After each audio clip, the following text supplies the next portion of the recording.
Pour moi, alors covoiturage, c'est plus qu'un simple trajet. Je pense que c'est une expérience qui est partagée, qui te permet d'économiser, qui te permet aussi d'avoir un respect plus grand pour l'environnement. Fait que moi, c'est Véronique Coulombe, je suis chargée de projet chez Tourisme Lanaudière. Moi, c'est Bertrand Gélinas, je suis le fondateur de l'entreprise Greenplay.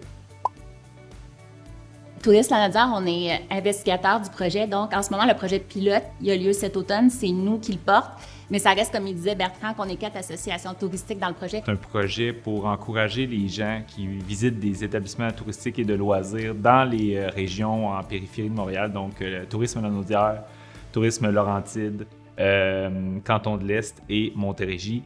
Encourager les personnes qui veulent visiter ces belles régions à utiliser le covoiturage pour s'y rendre. Donc, ça implique la mise en place d'une solution mobile de covoiturage pour encourager les gens à faire des matchs entre eux autres pour se déplacer dans ces lieux touristiques-là. Concrètement, comment ça fonctionne, cette belle application-là, c'est que les gens vont utiliser un autre système qu'on peut déjà avoir réfléchi là, pour le covoiturage. Fait que c'est pas du covoiturage de manière plus traditionnelle où on a un système de type babillard où on trouve un covoiturage.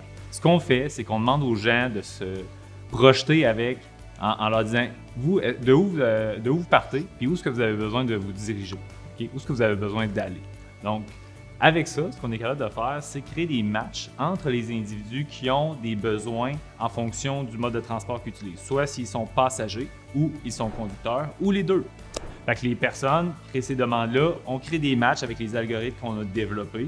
Et ce qu'on fait, c'est qu'on leur offre un itinéraire complet avec le départ du conducteur jusqu'à l'arrivée des deux individus à la destination touristique. On a développé un système qui permet de récompenser les utilisateurs en leur donnant soit des bons rabais dans des commerces participants ou peut-être des gratuités dans des établissements touristiques. Les gens qui se déplacent au Parc national de la Forêt-Waro obtiennent une entrée gratuite s'ils effectuent un déplacement de covoiturage pour se rendre. Le tourisme devient de plus en plus vers la mobilité durable, ça s'en va vers ça. On n'a pas le choix d'aller vers ça, puis c'est comme l'avenir. Fait que je trouve ça vraiment le fun que... on est fiers, en fait, de faire partie de ce mouvement-là qui se passe présentement. La mobilisation qui a eu lieu là, dans le cadre de ce projet-là, ça a été fait de manière phénoménale et extrêmement efficace. Puis avec ça, on est vraiment en train de vouloir révolutionner le covoiturage là, pour les milieux touristiques.